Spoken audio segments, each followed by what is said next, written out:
Hi guys, మీ అందరికీ ఒకటే message. షరత వద్దు షరత. చెప్పారా నేనా షరత వద్దు షరత వట్టు వద్దురా నాయన సంకనాకిపోతావరా ఇన్నాడా డబ్బు డబ్బు క్యాష్. ఆంధ్రప్రదేశ్ పల్నాడుకి చెందిన ఒక గ్రామ సచివాలయం ఎంప్లాయీ పేరు లక్ష్మీ ప్రసాద్. ఆయన latest victim of betting apps. Betting app లో అప్రాక్సిమేట్లీ 11,50,000 పోగొట్టుకున్నాడంట భయ్య. ఆయన డబ్బులు పోగొట్టుకుంటే ఏదో అనుకోవచ్చు, బట్ ఆయన పోగొట్టుకుంది ఆయన డబ్బులు కాదు, జనాల డబ్బులు. పెన్షన్ ఇవ్వాల్సిన డబ్బులు ఆయన బెట్టింగ్ యాప్స్ లో పెట్టేసి ఆ డబ్బులు పోగొట్టుకున్నాడంట భయ్య. ఆయన ఒక వీడియో రిలీజ్ చేశాడు. ఆ వీడియోలో ఆయన పిల్లలు ఇంకా వాళ్ళ వైఫ్ ఉన్నారు. ఆ వీడియోలో ఆయన చెప్తున్నాడు, నాతో తప్పైపోయింది, ఇలా నేను డబ్బులు పెట్టాను బెట్టింగ్ యాప్స్ లో, జనాలకి ఇవ్వాల్సిన పెన్షన్ డబ్బులు నేను ఈ బెట్టింగ్ యాప్ లో పెట్టి ఆ డబ్బులు పోగొట్టాను, నాకు కొంచెం టైం ఇవ్వండి, ఆ డబ్బులు నేను ఏదో రకంగా మీకు తిరిగి ఇచ్చేస్తానని పారిపోయిన లక్ష్మీ ప్రసాద్ ఆత్మహత్య కూడా చేసుకుందాం అనుకున్నాడు భయ్య. ఆ వీడియో పెట్టాడు భయ్య. పేరు లక్ష్మీ ప్రసాద్ సార్ నేను ఆన్లైన్ బెట్టింగ్ నమ్మి గవర్నమెంట్ డబ్బులు పోగొట్టాను సార్. నేను తప్పు చేశానని నాకు ఈ రోజు అర్థమైంది సార్. కమిషనర్ గారు నన్ను క్షమించండి సార్. నాకు ఒక నెల అవకాశం ఇస్తే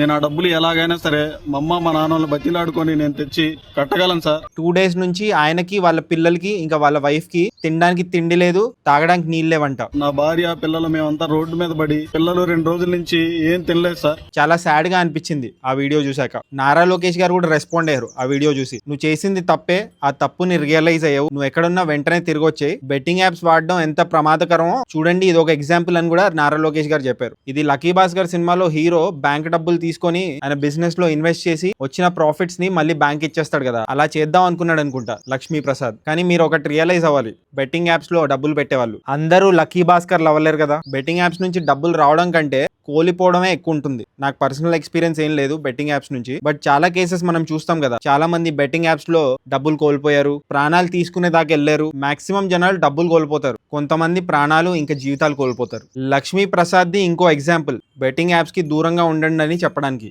షరత వద్దు షరత. సొంత స్కిల్స్ తో డెవలప్ అయితే బెటర్. లైఫ్ లో సర్టనిటీ ఉంటుంది, హ్యాపీనెస్ ఉంటుంది. వచ్చే కొంచెం డబ్బులతో అయినా మీరు హ్యాపీగా ఉండొచ్చు, మీ ఫ్యామిలీ హ్యాపీగా ఉంటుంది. లేకపోతే లక్ష్మీ ప్రసాద్ లాగా యాప్స్ కాండ్ అవ్వాల్సి వస్తుంది, పారిపోవాల్సి వస్తుంది. చూడండి, ఆయనే సఫర్ అవ్వడం కాకుండా వాళ్ళ ఫ్యామిలీ మెంబర్స్ ని కూడా సఫర్ అయ్యేలా చేశాడు. తప్పు కదా అది. నాకు చాలా మంది మెసేజ్ చేశారు బెట్టింగ్ యాప్స్ ని ప్రమోట్ చేయండి భయ్యా అని, కానీ నేను ఎప్పుడు ప్రమోట్ చేయలేదు. ఎందుకంటే because I know the ill effects of betting apps. మరి గవర్నమెంట్స్ ఇంత జరుగుతున్నా బెట్టింగ్ యాప్స్ ని ఎందుకు కట్టడి చేయట్లేదు, వాటిని ఎందుకు బ్యాన్ చేయట్లేదు, ఇది ఒక సపరేట్ ఇష్యూ. కానీ మన చేతిలో ఏముంది, బెట్టింగ్ యాప్స్ కి దూరంగా ఉండడమే ప్రస్తుతానికి ఉన్న solution. So let's stay away from betting apps. అసలు జనాలు బెట్టింగ్ యాప్స్ ఎందుకు వాడుతున్నారు? అన్ఎంప్లాయ్మెంట్, ఈజీ మనీ, కొన్ని వ్యసనాలకి బానిసయ్యి, చాలా ఫ్యాక్టర్స్ ఉన్నాయి. అది టాపిక్ ఆఫ్ డిస్కషన్ కాదు. But stay away from betting apps. ఎందుకంటే మీరే ఎఫెక్ట్ అవడం కాకుండా మీ చుట్టుపక్కల జనాలు కూడా ఎఫెక్ట్ అవుతారు దీనివల్ల. స్ట్రిక్ట్ రూల్స్ రావాలి, బెట్టింగ్ యాప్స్ ని బ్యాన్ చేయాలి, బెట్టింగ్ యాప్స్ ని ఎవరెవరైతే ప్రమోట్ చేస్తున్నారో వాళ్ళని కూడా లోపలేయాలి. ఇవన్నీ కరెక్టే, అవన్నీ మన కంట్రోల్లో లేవు ప్రస్తుతానికి. బట్ మన కంట్రోల్లో ఏముంది, బెట్టింగ్ యాప్స్ కి దూరంగా ఉండడమే మన కంట్రోల్లో ఉంది. మీరు మరో లక్ష్మీ ప్రసాద్ అవ్వకుండా చూసుకోండి.